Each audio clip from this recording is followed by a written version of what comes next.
नमस्कार. मस्तपैकी असा पावसाळा सुरू झालेला आहे. निसर्ग असा सौंदर्याने नटलेला आहे आणि आपल्यापैकी प्रत्येकजण हा निसर्गाला भेट देण्यासाठी बाहेर पडणार आहे. एखाद्या वॉटरफॉलला आपण भेट देणार आहोत. गरम गरम चहा आणि भजी यावर आपण ताव मारणार आहोत. पण ही सगळी एन्जॉयमेंट करत असताना आपल्या त्वचेकडे, आपल्या कपड्यांकडे, आपल्या आहाराकडे लक्ष देणंसुद्धा गरजेचं आहे.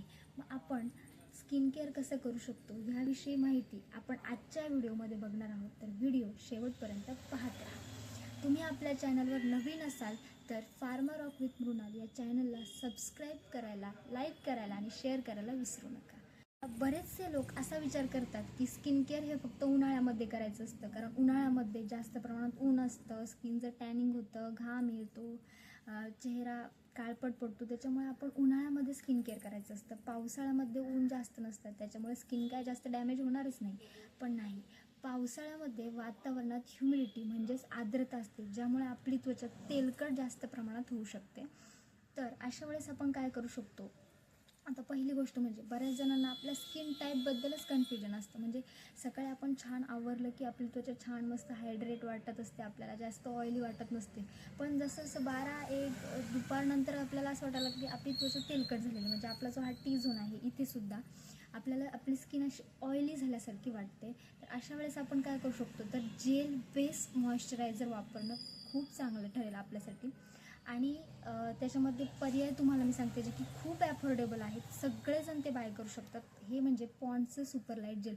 अगदी 49 रुपयापासून 55 रुपयापासून ते स्टार्ट होतं. ते तुम्हाला हवं तितक्या रेंजपर्यंत तुम्ही घेऊ शकता.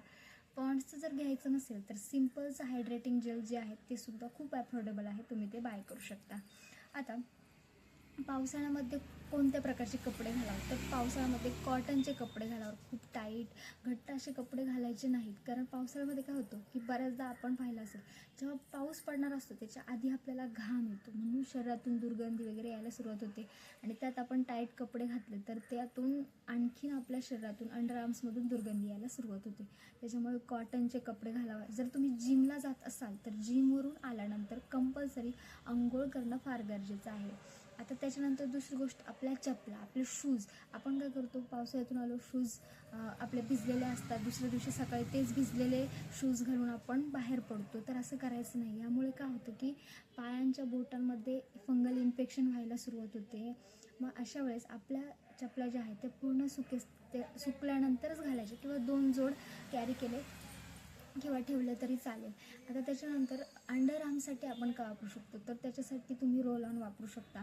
त्याच्यामध्ये ॲफोर्डेबल जर म्हणाल तर निव्हियाचा रोल ऑन ॲफोर्डेबल आहे. केअर मिस्टचा रोल ऑनसुद्धा अफोर्डेबल आहे, अगदी ॲमेझॉनवरती तुम्हाला सहज अवेलेबल होऊन जाईल.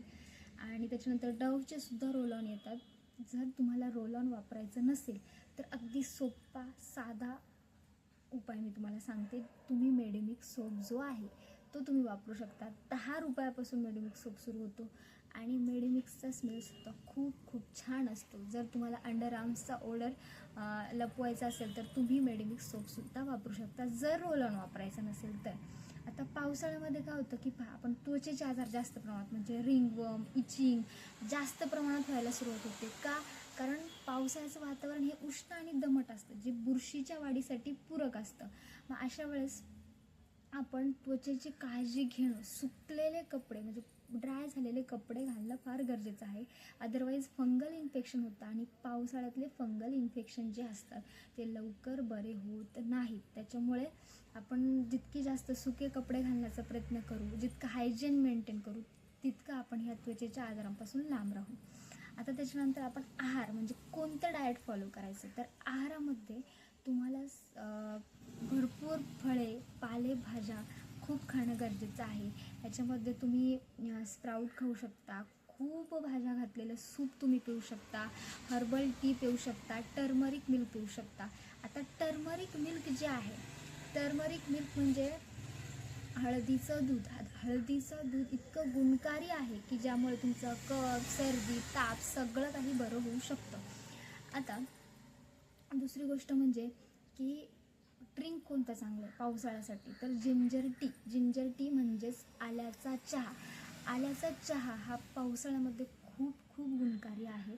तो फक्त आपल्या टेस्ट बड किक करत नाही, तर आपल्याला बरेचसे फायदे होतो. जसं आपलं डायजेशन वाढवतं, आपलं इम्युनिटी बूस्ट करतो आणि आपल्याला सोअर थ्रोट म्हणजे घसा बसलेला असेल, खराब झाला असेल, तर त्याच्यापासून आपल्याला रिलीफ भेटण्यास मदत होते. सगळ्यात महत्त्वाचा पार्ट म्हणजे मेकअप कोणता करायचा पावसाळ्यामध्ये, तर कमाल मेकअप म्हणजे खूप सारे प्रोडक्ट्स वापरून कमाल मेकअप करण्यापेक्षा किमान प्रोडक्ट वापरून कमालसुद्धा दिसता येऊ शकतं. म्हणजे ह्याच्यामध्ये तुम्ही हेवी फाउंडेशन वापरण्यापेक्षा CC क्रीम वापरा, ज्याच्यात पॉन्ड्सची क्रीम येते, लॅक्मेची CC क्रीम येते, जी की खूप अफोर्डेबल असते आणि लिपस्टिकऐवजी लिप टिंट वापरणं प्रिफर करा.